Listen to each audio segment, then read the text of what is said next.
सीधे कानपुर की तरफ चल रहे हैं, जहां से एक ऐसा परिवार हमारे साथ जुड़ रहा है जिनके बच्चे इस वक्त यूक्रेन में फंसे हुए हैं। सर, किस तरह की सूचनाएं आपके पास मिल रही हैं और आपके बच्चे कहां हैं? क्या आखिरी सूचना आपके पास है?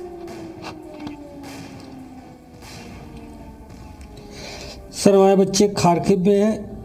अपने हॉस्टल के मेस में अंदर बैठे चुपचाप, बिना खाना खाए पिए पानी पिए जी। बेसमेंट में है वो। 200-250 बच्चे एक साथ। उनको ना कोई फैसिलिटीज मिल रही गवर्नमेंट की तरफ से, ना कुछ हो रहा है जी। क्योंकि हॉस्टल का भी किचन बंद हो चुका है पूरी तरीके से। तो बच्चे क्या बता रहे हैं? खाने के भी कोई इंतजाम नहीं बचे अब? खाने के लिए कोई इंतजाम नहीं। एक ब्रेड से आज दिन पार किया है पूरा, एक ब्रेड पीस से। जी। उन्होंने और क्या बताया? क्या ऐसे इलाकों में जहां हॉस्टल्स हैं, यूनिवर्सिटी है, क्या वहां भी बमबारी हो रही है?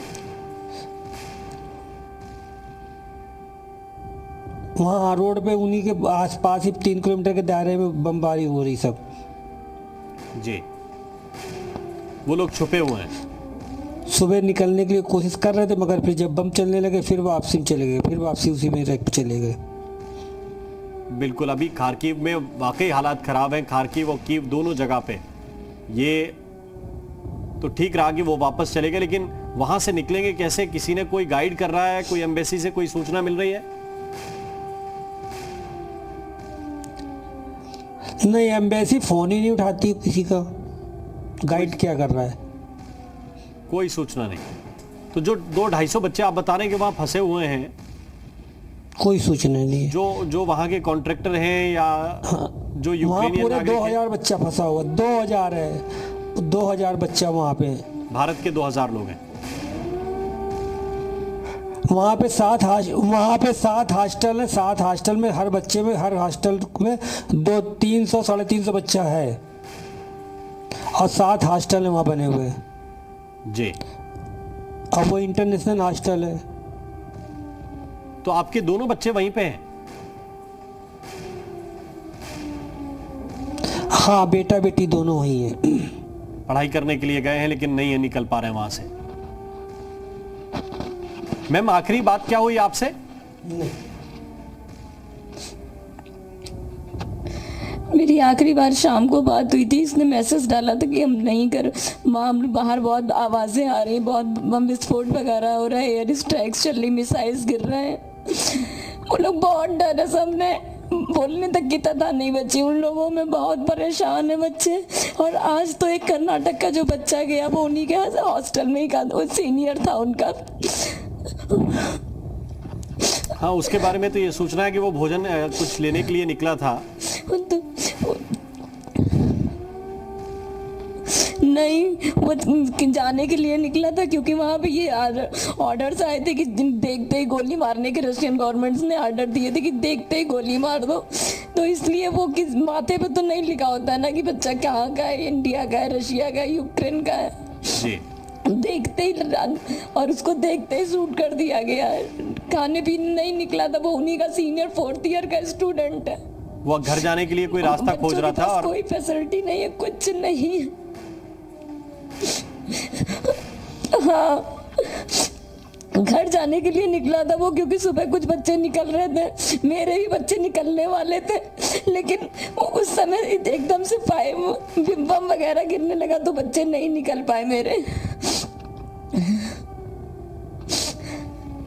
वाकई बहुत कठिन स्थिति है मैम। प्रयास केवल एक ही सूरत हो सकता है कि युद्ध किसी तरह से रुके या फाइनल अंजाम तक पहुंचे, तो वहां तक कोई चीज पहुंचेगी। हाँ, एक ही परिस्थिति हो सकती है, क्योंकि लेकिन उसमें तो बहुत देर ना हो जाए, जैसे आज एक बच्चा बच। आपके चैनल के माध्यम से मैं मोदी जी से यही प्रार्थना करना चाहूंगी, और आप भी मेरी बात पहुंचाइए उन तक कि बच्चे जो जहां बाहर, जो दूर बॉर्डर है पोलैंड, वहां से 1600 किलोमीटर है, और जो दूर दूर बॉर्डर है, बच्चा वहाँ 3-3 दिन सफर करके, पहले तो रेलवे स्टेशन जाकर के फिर 3 दिन सफर और 4 दिन का सफर करके कैसे पहुंच पाएंगे, क्योंकि बाहर की स्थितियां बहुत ही विषम है।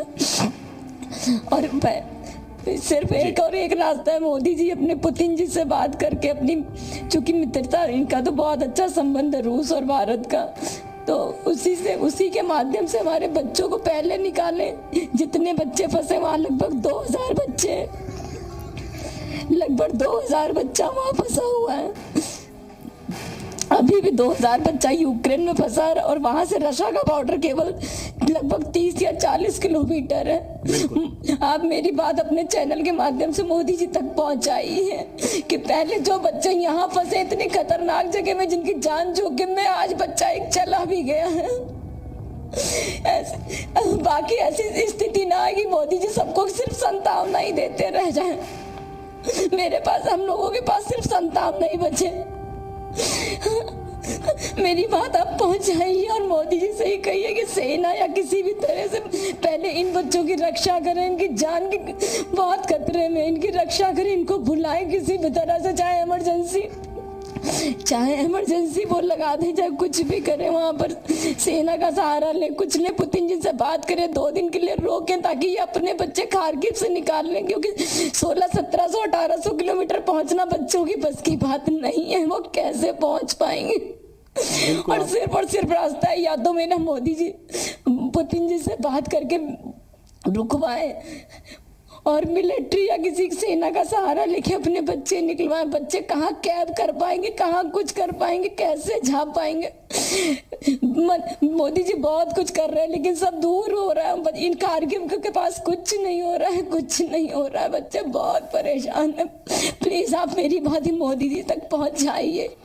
मोदी जी बहुत कर रहे हैं। हम वही प्रयास कर रहे हैं कि आप लोगों की बात, आप लोगों की वेदना और दर्द सरकार तक पहुंचे। जो सरकार के अफसर हैं वो आपकी बात को सुने और किसी तरह से कोई रास्ता निकले। हम भी उसी में लगातार प्रयासरत हैं। बस ऐसा ना हो बस प्रयास होते ही रह जाए। आज एक बच्चा, कल दूसरे की बारी आ जाए। मेरे 2 बच्चे हैं और जाने कितने बच्चे वहां पर ऐसे जिनके पेरेंट्स छटपटा रहे हैं, परेशान हो रहे हैं, और सिर्फ एक ही रास्ता है कि मोदी जी इनको रूस के बॉर्डर से निकाल ले, बस पुतिन जी से बात करके और सेना भी भेज करके, क्योंकि सेफ्टी के लिए वहां पे कुछ भी नहीं है। इनके बच्चों के पास कुछ नहीं, ना खाने को है ना कुछ। मेरी बेटी बीमार थी, उसको भी तबीयत खराब हो गई तो उसका फीवर आ रहा था। बेटा भी नहीं ठीक से, उसकी भी तबीयत गड़बड़ हो रही है।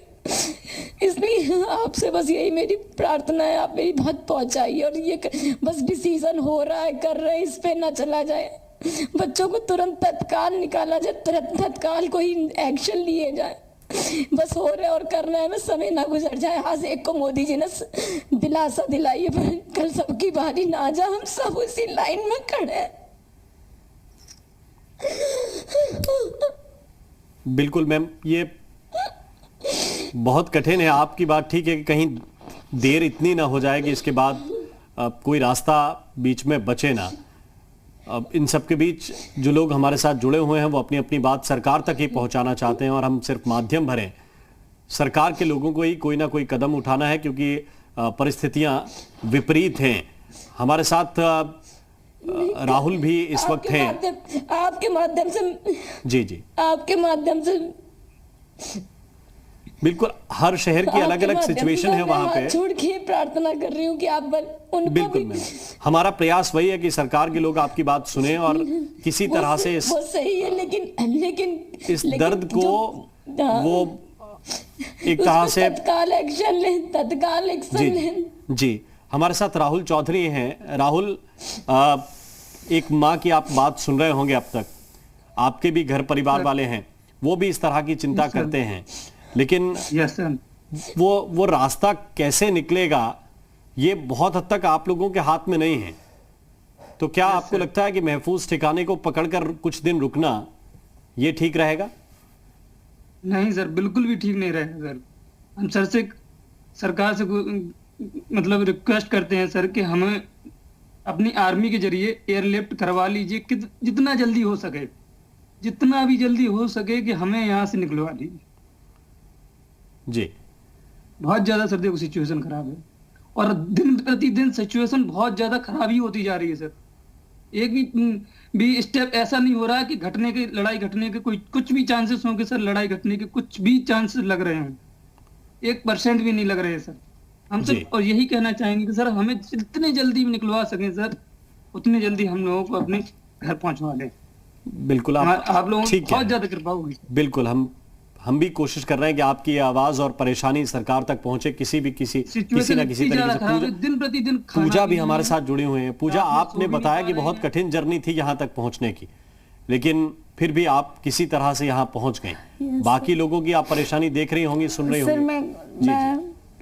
यस सर, मैं जैसे कि आंटी रो रही हैं, मैं समझ सकती हूँ कि एक माँ पे क्या गुजर रही होगी, क्योंकि मैं खुद घर आई हूँ, मेरी मम्मा भी ऐसी लिटरली बहुत रो रही थी, और अभी मैं समझ सकती हूँ कि आंटी पे क्या बीत रही होगी, क्योंकि मेरे फ्रेंड्स भी वहाँ पे स्टक है। मैं प्लीज़ गवर्नमेंट से ये बोलना चाहूँगी, कैसे भी प्लीज़ हमारे फ्रेंड्स को वहाँ से निकालिए, स्पेशली खारकीव और कीव के लोगों को ज़रूर निकालिए, बिकॉज वो बिल्कुल सेफ नहीं।